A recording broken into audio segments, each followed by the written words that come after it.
Welcome to Viva La Vulva, the podcast that explores and teaches about the goodness of the vulva. Here is your host, Dr. Cara Quant, an internal medicine doctor and advocate for female sexual health. Hello, and welcome to the Viva La Vulva Podcast. I am your host, Dr. Cara Quant, and I'd like to thank you for joining me today. I always say it's a special episode because it is. And I am joined by my friend and co-host, guest, Lily Wang from MedAmour. Lily, thank you for being on. It's been a minute.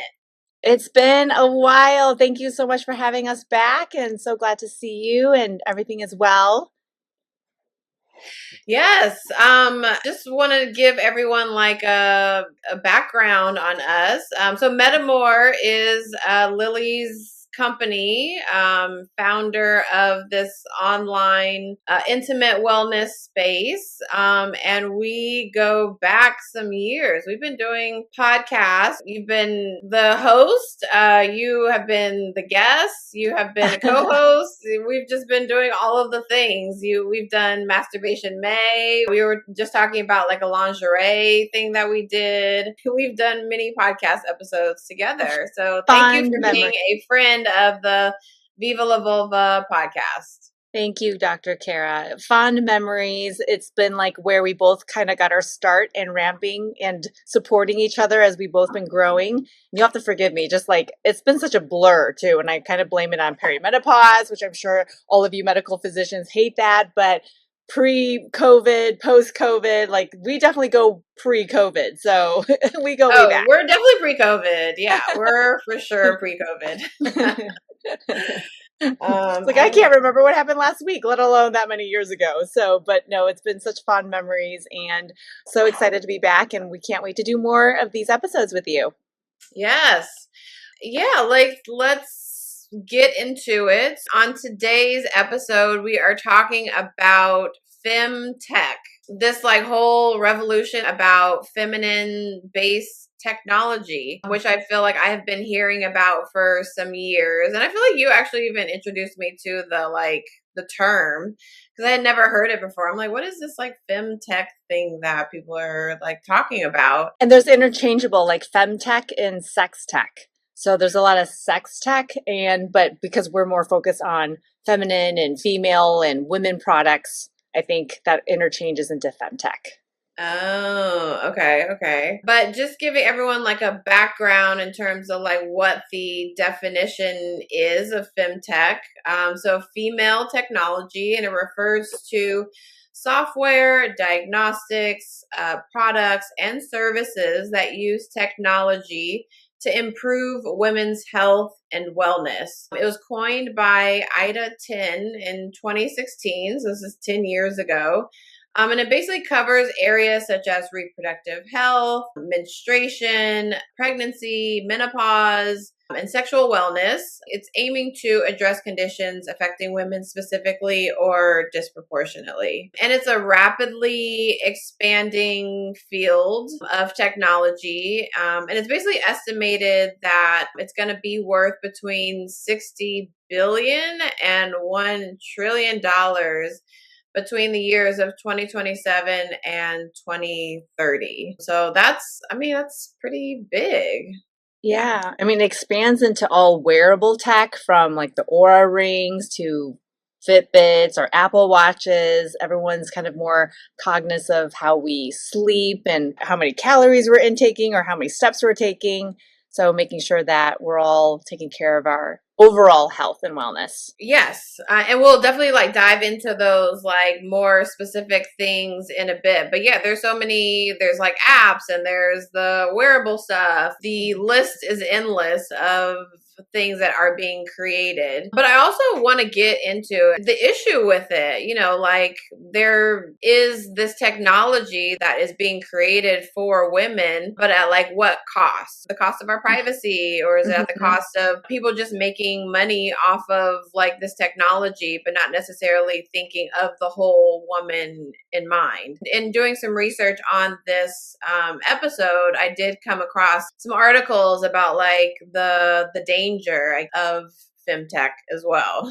I would say any apps that we're downloading, right? Like how many of us are actually reading that Privacy Act and statement and terms and conditions, pages and pages? We're just clicking the box and going forward. But we're handing over our data, who we are. They want to know what we click on, and we're getting collected research data. And with AI as fast as it's growing right now, it could be a little scary, but just make sure that you have nothing to hide, but if we're using these apps and products, that you are also being targeted, and we are making sure, like, right, that's all those commercials or ads that we're being targeted and focused on. But they may not know you and I as individuals, but we are within like a collective group. And so just being acceptable to that, to move forward and using things, is unfortunately the way of how the world is today. Yeah, I mean, yes, you're right. Like all of the disclosures and, like what are you agreeing to? And I'm just like clicking on it. Like, yes, I want this app. Like I agree to all of the things, but like, what are we agreeing to when it comes to all, the fine print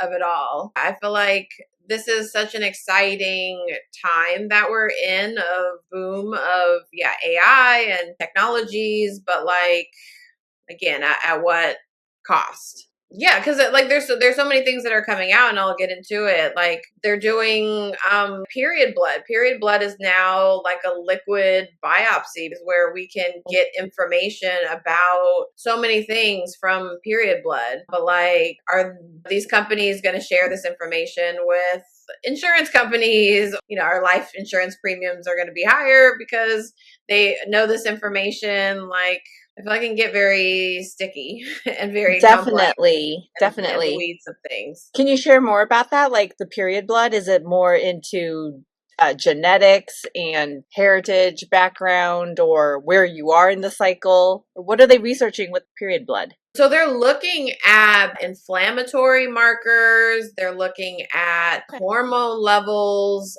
They can even find your, hemoglobin A1C, which tells us about if you have diabetes or not, or your lipid panel. It seems like they can get that information from blood. So you don't have to do the traditional taking blood from the vein. You can just, during your cycle, maybe use a cup or something like that to collect the sample, and then give it to a lab that can analyze the blood. Yeah. You're in the medical field, and with science and labs, that makes sense. I was actually wondering if there was different blood from a vial versus your period blood, but I guess not. That makes sense. That's great. Yeah. It's like less wasteful, actually. It's like we're being resourceful. We're being resourceful. And like, why not? Like what these companies are doing is, it's no longer just something that is like a waste. It's something that can be used. It's something that can be recycled and reused for information. Yeah, and for those who fear needles, you're not wasting materials and supplies. That's actually smart. Yeah. Love it. Yes, for the people who are scared of needles and scared of blood draws, which I feel like are usually men rather than women. But for the vulva owners that are out there are technologies that are going to be coming out that you don't have to draw your blood. You can just give a sample of your period blood. That's awesome. Yes. That's awesome. It's pretty cool. So like wanted to dive into this like gender health gap, because it is definitely a thing. I went to Cedars-Sinai for residency, and during residency, there was a talk put on by a cardiologist, and she was basically saying that women are at a disadvantage compared to men, but I just didn't realize how much of a disadvantage until I went to this talk. And she basically talked about like research, especially like clinical trials trials, certain drugs use men more than women to study the effects of a drug, to study side effects. And we know that women are different than men, from just like hormone levels. I mean, and even less, you have people of color who are within these clinical trials. You have mainly white men who are a part of these clinical trials, and all of the information, the drugs, the side effects are mainly tested on men rather than women. So there's such a gender gap when it comes to just the medical field in general. So I think that that's what FemTech is trying to do, close that gap. Also doing some research, and women spend about 25% more of their lives in poor health compared to men. Yet only 4% of healthcare research and development spending is allocated to women's health. For decades, significant gaps persisted, reflected in a lack of technological advancements specifically designed for women. The absence of women in clinical trials, and the disinterest in understanding how chronic diseases manifest differently in women than in men. I also learned in residency that women have different symptoms of a heart attack compared to men. It's not the typical like left-sided chest pain. You feel like an elephant is on your chest. It's usually for women, it's more of like GI upset, nausea, vomiting, different things like that. So there's definitely a full gap within the medical system.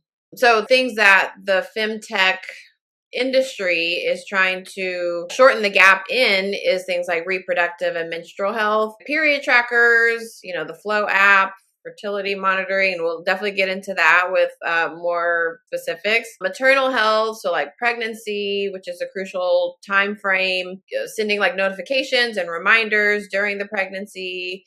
Menopause, which is a big topic that we talk about now because I think more and more people are understanding menopause really affects women. There's just so many different aspects of women's health that these technologies are being created for. Yes.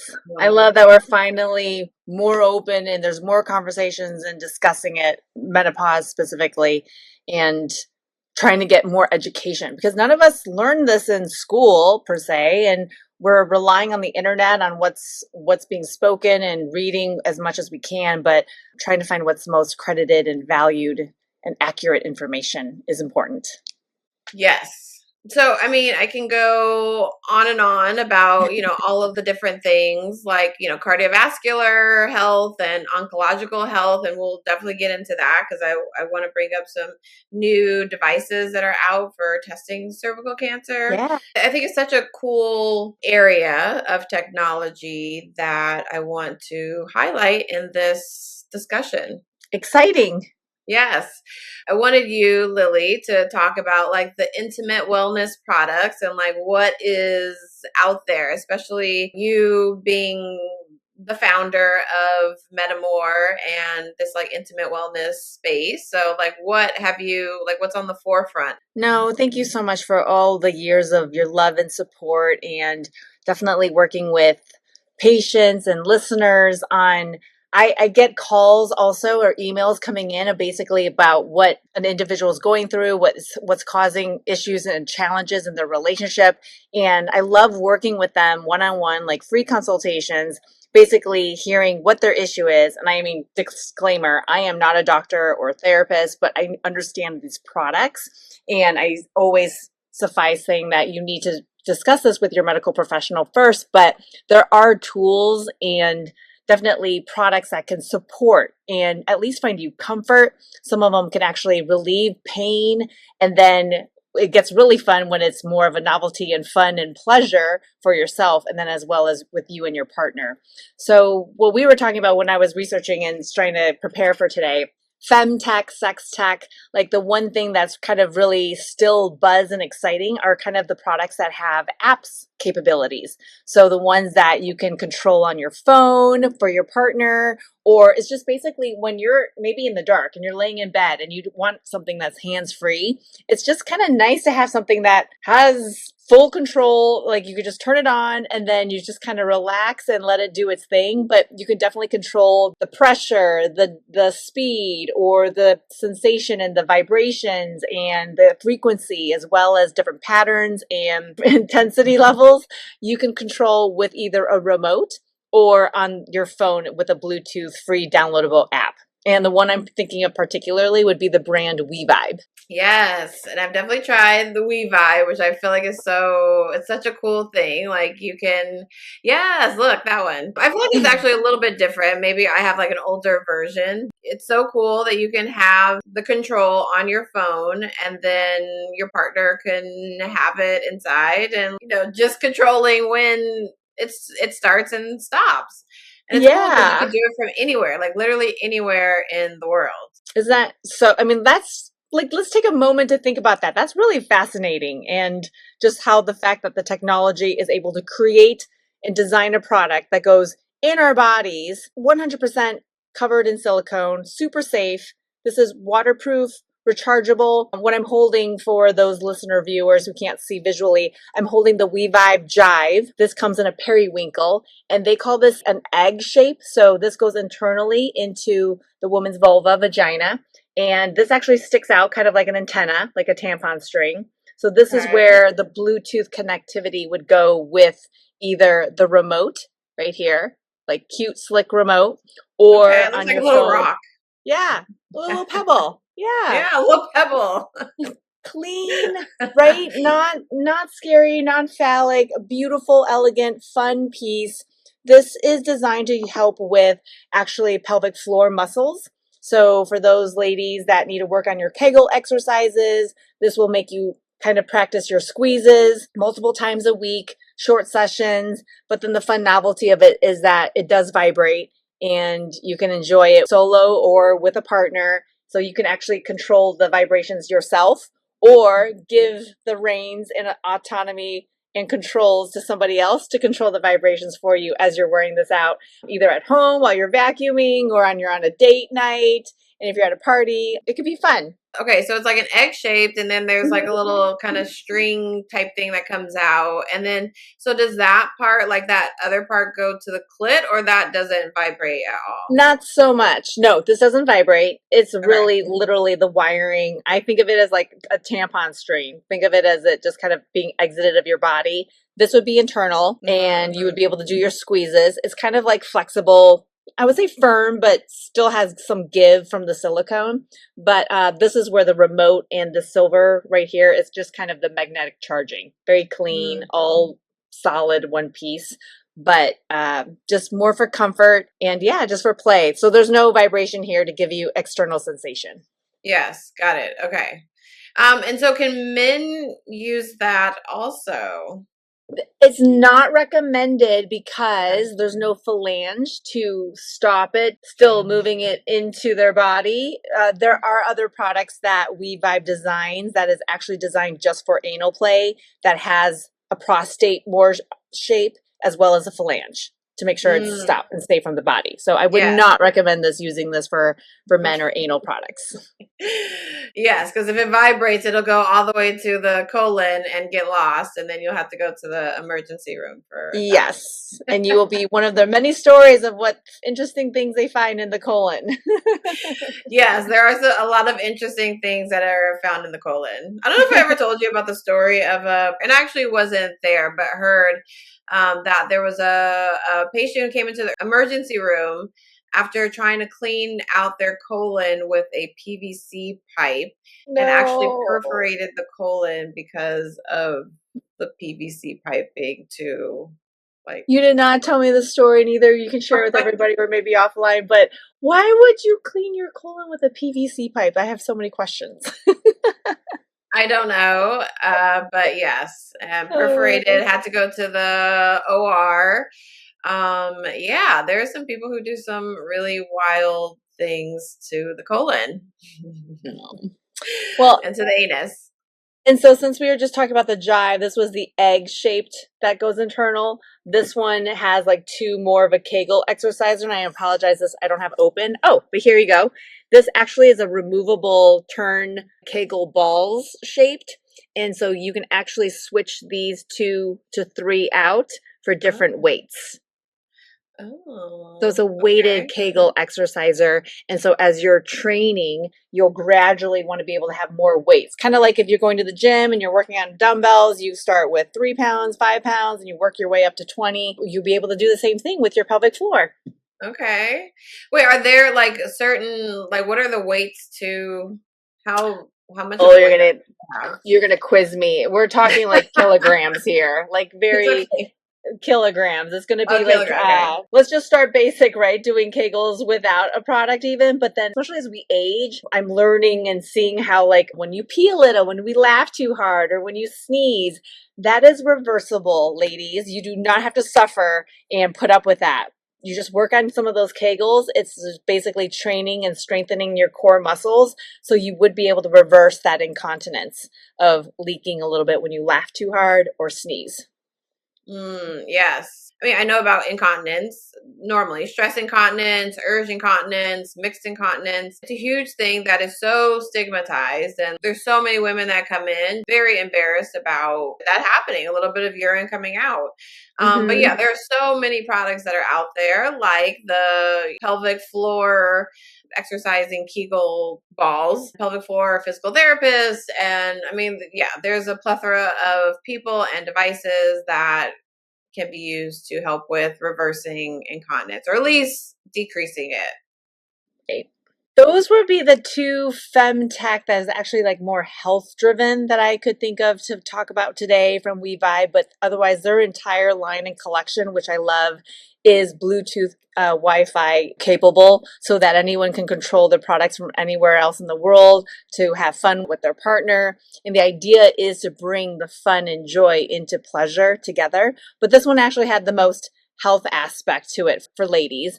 And then I also just kind of wanted to share while we're talking with FemTech, I always think do SexTech. And what's like the coolest SexTech that is out there, and one that is always popular would be the Crave Vesper.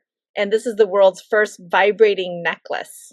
So the idea is that it's more beauty and a jewelry piece, but this is a vibrating bullet that's rechargeable. Just the fact that, look how small this is. It's like maybe it's so small. Yeah, just like a little bit larger than my finger, but longer than my finger. But such advanced technology, which I think is so cool. Beauty, also in function, but then also for health as well. So this would just be a more external clitoral vibrator. I would not insert this anally at all. There's definitely emergency stories about this, but just keep it more internal around the vulva, and I mean slight internally into the vagina a little bit, but otherwise this is more of a fashion statement piece and for fun. Nipple play is great, but keep it outside.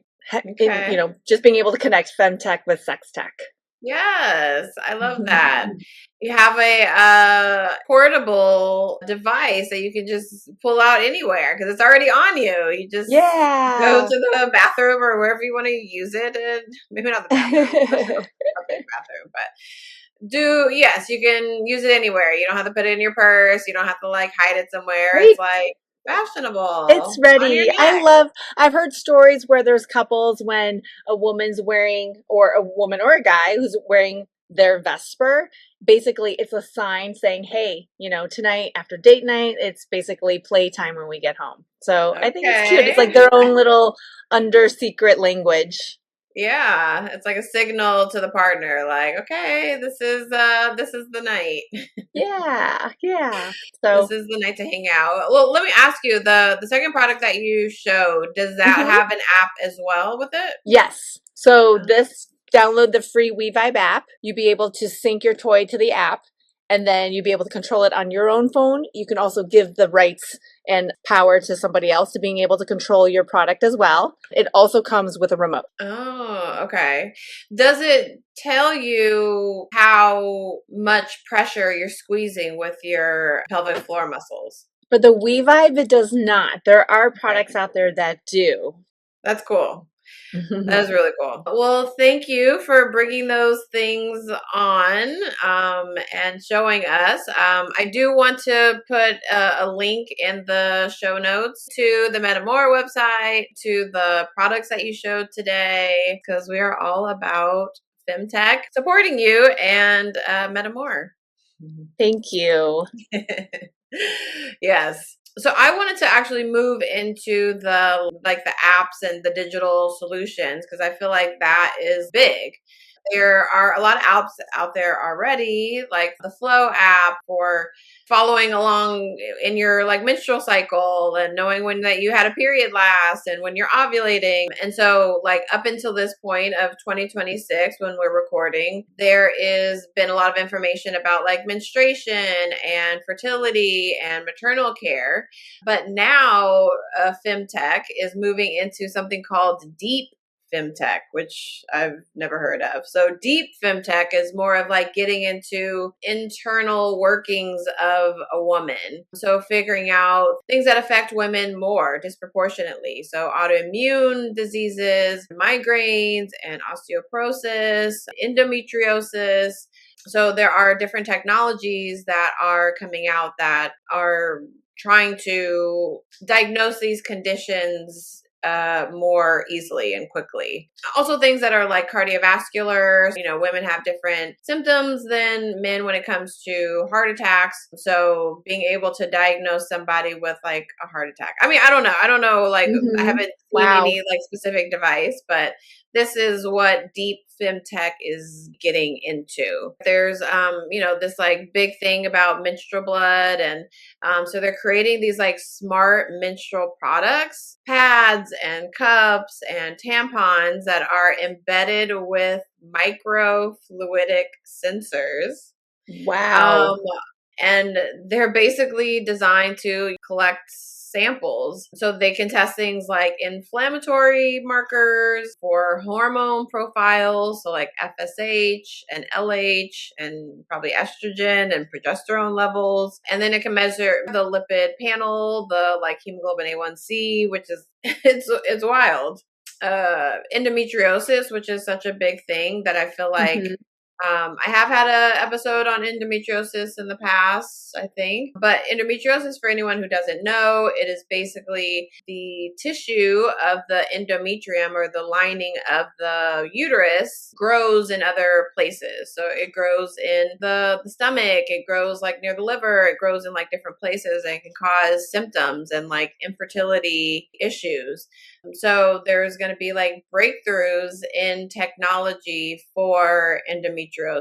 So algorithms trained on thousands of ultrasounds, which can now detect the subtle granular tissue changes indicative of early stage endometriosis. I mean, I feel like that's a cool thing, because there's been people who've come and been like, oh, why aren't you doing like regular ultrasounds to detect endometriosis? And it's like, it's not a way to detect endometriosis. Still so helpful. I feel like that's such a huge break for people who have experienced or suffered from endometriosis, because anyone who I've spoken to or read about on endometriosis, they've tried everything. They're almost to the point of hopelessness. They will try anything. And to have this kind of breakthrough in medicine and science, to be able to have support for them, that's awesome. So really exciting. I feel like we're in just such futuristic times right now, where it's going to advance even faster and faster. And the support is very cool. Health medicine or sexual medicine for these people. This is just one category, endometriosis, that we're talking about, but in everything, whether it be like finding cures, that's exciting. Yeah. I wonder if there's going to be like an app that helps with like orgasming, or, like libido, or improving those categories for women. Because I feel like, women generally can have those issues with anorgasmia or problems with the mood, maybe because they're in menopause, or maybe because they're depressed. So I wonder if there are going to be technologies that come out that also help with the sexual part of things. Sure. I think there already is. But then that also goes back to, right, our privacy and data. Do we want to be giving feedback on whether we are climaxing or where we are in the session or if we are orgasming? And then for us, maybe like the day-to-day person isn't really reading their data. I'm like, this is what my chart looks like. But if you're able to bring it to your doctor, being able to decipher it, that is kind of neat too. Yeah. And I mean, people are coming to me in the urgent care and they're like, oh, well, I am going to this outside doctor. They're ordering a whole bunch of labs. Like, how do I interpret all this stuff? I mean, there's so many companies that are out now that you can essentially send a swab of the inside of your mouth and you can get a lot of information about different hormones in your body. And so I think what we are having issues with in 2026 is, what do we do with this information?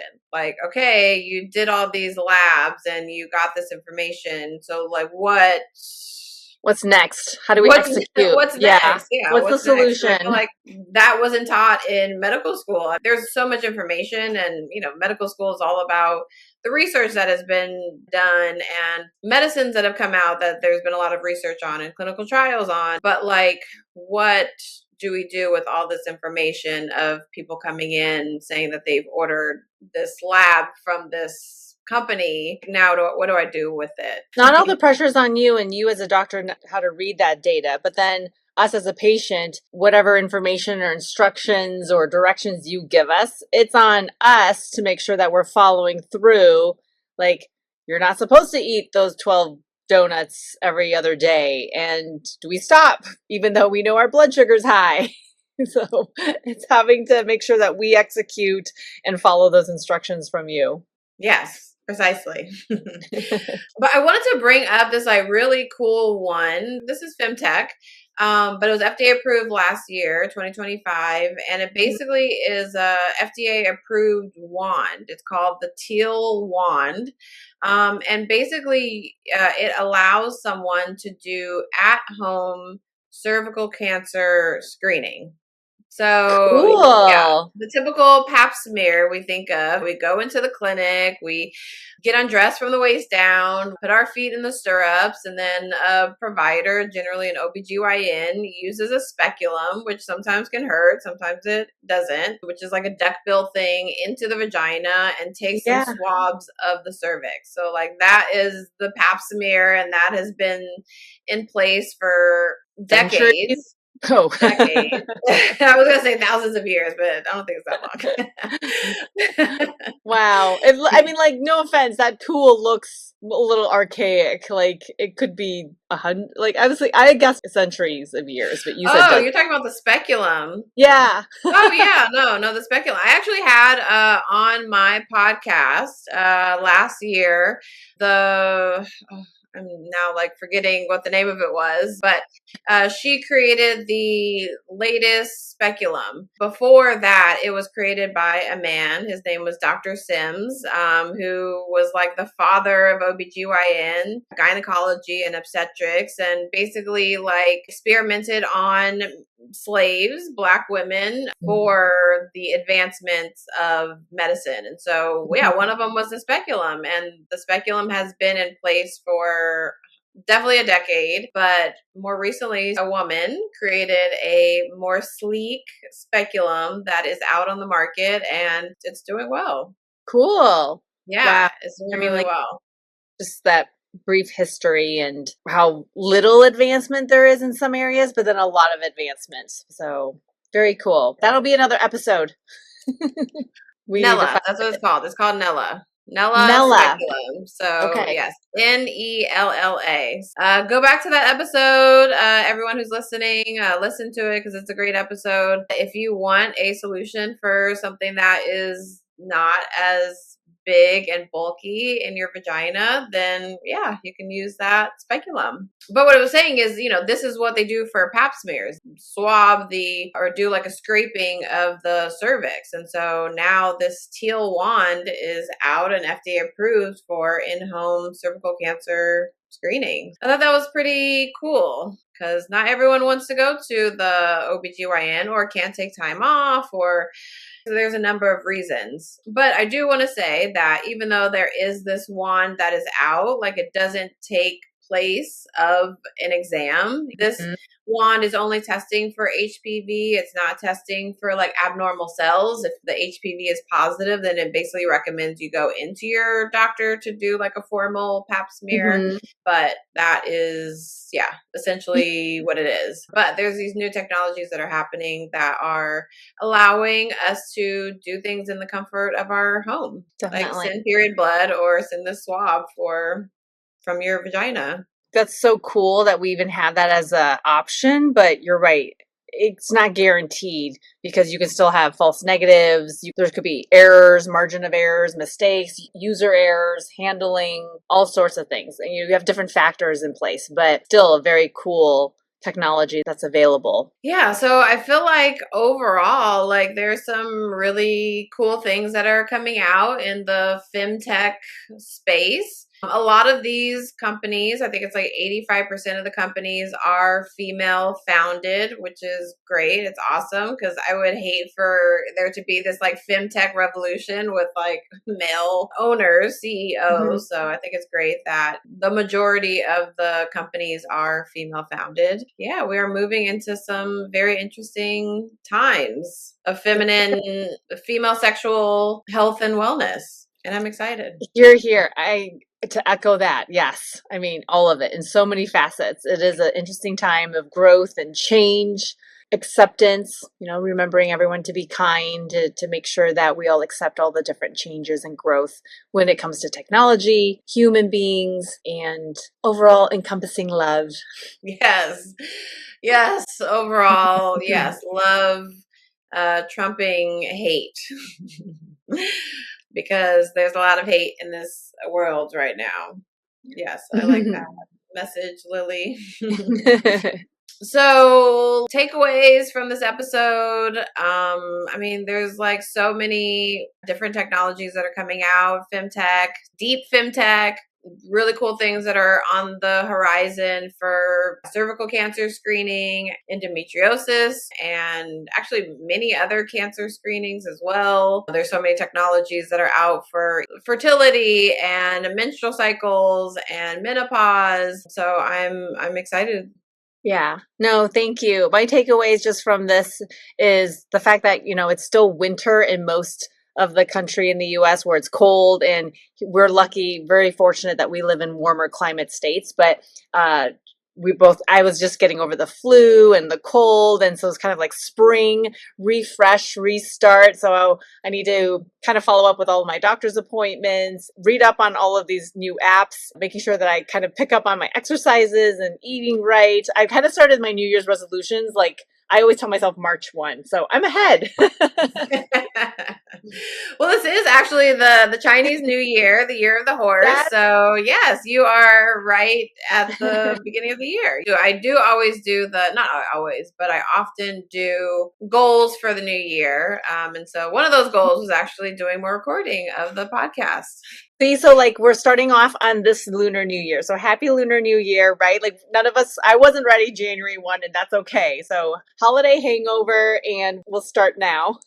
Yes, there was definitely a holiday hangover. I was like, okay, I need to eat better. I need to cut out the drinking. I did part of dry January. So I didn't do the whole thing, but part of it. We have to balance and enjoy life too, right? So if we just kept to this black and white, very regiment routine, it just gets so boring and exciting. So I hope everyone did enjoy and indulged in themselves during the holidays. And now we just kind of learn the balance. Yes, balance. Balance is key. Yeah. I want to thank you, Lily, for being on the podcast today and showing the products. Like I said, I will, on the show notes, put a link to the MedAmour website, as well as the products that we talked about today that you can get on medamour.com. Thank you, Dr. Cara. And just kind of a teaser to your listeners and viewers, we are launching a new facelifted website, hopefully within the next month or so. And we are featuring Dr. Cara as well on there. So we're excited to have her quotes and just her love and support. But we're excited for everyone to see the new site. So thank you for having me on the podcast today. And thank you, listeners, for listening to the podcast. Hope you got some great information from this episode. If you like the podcast, subscribe and let other people know about it. Until next time, so I'm like starting this new thing. Stay empowered and Viva La Vulva. Bye. Thanks for joining me today on the Viva La Vulva podcast. I am your host and internal medicine physician, Dr. Cara Quant. If you like this podcast, please let others know and subscribe. Also, if you want to hear more information about what's happening with Viva La Vulva, hop over to our website at vivalavulvala.org and sign up for our newsletter.